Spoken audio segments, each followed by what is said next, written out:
언지록 32장. 뜻이 있으면 아무리 하찮은 일에서라도 배운다. 견고하게 뜻을 세우고 이를 달성하고자 하면 설령 땔감과 물을 나르는 일을 할지라도 거기에 배움의 도가 있다. 하물며 독서라든지 사물의 이치를 공부하는 일은 더욱더 그러할 것이다. 그러나 뜻을 세우지 않고 하루 종일 독서를 한라손치면 도리어 그것은 단지 한가한 소일거리에 지나지 않는다.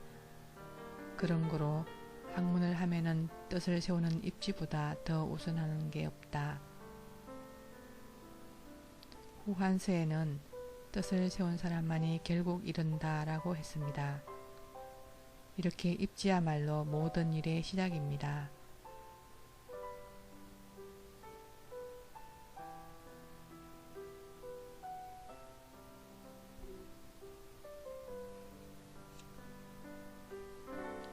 왕陽明은 또 입지에 관해 이렇게 말했습니다. 배움의 입지보다 앞선 것은 없다. 뜻을 세우지 않으면 천하에 되는 일이 없다. 뜻을 세우지 않으면 키 없는 배나 재갈 물리지 않는 말처럼 제멋대로 표랑하고 질주하다가 결국에는 그 어떤 밑바닥에 처박힐 것이다.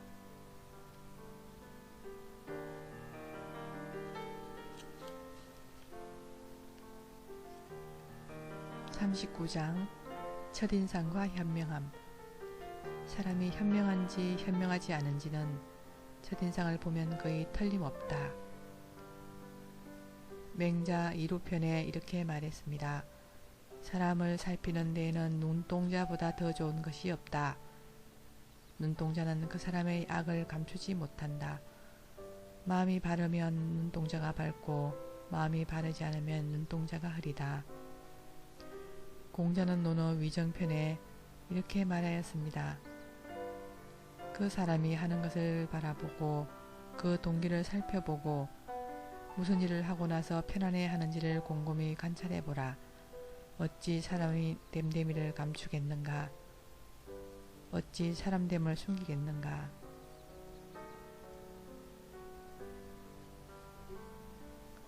(41장) 부기는 봄과 여름, 빈처는 가을과 겨울과 같다. 부기는 가령 봄과 여름과 같아 사람의 마음을 녹여 겨르게 한다. 빈처는 가령 가을과 겨울과 같아 사람의 마음을 다잡아 긴장하게 한다. 그래서 사람은 부기하면 그 뜻이 박약해지고 빈천이 역경에 처하면 그 뜻을 견고하게 한다. 부는 젊은이에게 재앙이고 가난한 젊은이에게 행운이다. 가난한 청년에게 부호가 된 카네기 보이복음에 있는 말입니다. 카네기는 만약 자신이 부유한 청년 시절을 보냈다면 대부호가 되지 못했을 거라고 고백합니다.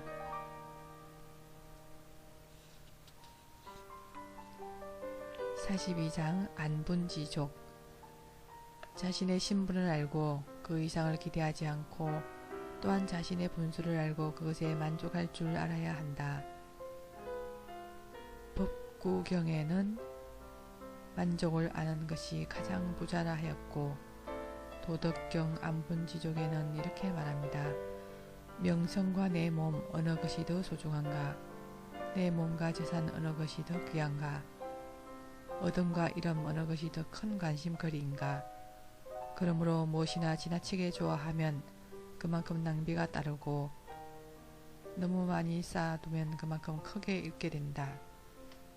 만족할 줄 아는 사람은 부끄러움을 당하지 않고 적당할 때 그칠 줄 아는 사람은 위태로움을 당하지 않는다. 그리하여 영원한 삶을 살게 되는 것이다. 44장. 높이 비상한 학룡이야말로 추락을 헤아려 보아야 한다. 일이 뜻대로 풀리는 덕이의 때야말로 한 발 물러설 줄 아는 게 가장 좋다. 일시적일지라도 한 가지의 일일지라도 높이 날아오른 학룡은 종기가 극에 달하는 것은 모두 다 태부를 헤아리지 않으면 반드시 뉘우침이 있기 마련이다. 주역근께 항용, 늪에 빠진 용이 뉘우침이 있다 라고 하였습니다.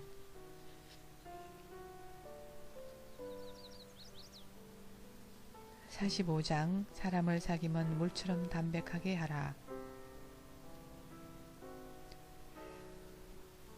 총애를 지나치게 받으면 도리어 원망을 부르게 된다. 지나치게 친하면 오히려 소원해진다. 얘기 표기는 군자가 접대하는 것은 물과 같고 소인이 접대하는 것은 감주와 같다 했다. 군자는 담담해서 교제가 이루어지고 소인은 딸콤해서 교제가 망가진다고 합니다. 또한 장자 삼목에서 장자는 말했습니다. 군자의 사귐은 물같이 담백하지만 소인의 교제는 달콤하고 이익에서 벗어나지 못하므로 곧 끊어져 버린다. 공자는 논어 계시 4장에서 이렇게 말하였습니다. 유익한 세 부류의 벗이 있고 해로운 세 부류의 벗이 있다. 정직한 사람을 벗하고 신의가 있는 사람을 벗하고 견문이 넓은 사람을 벗하면 유익하다. 편백한 사람을 벗하고 아첨 잘하는 사람을 벗하고 말을 잘 둘러대는 사람을 벗하면 해롭다.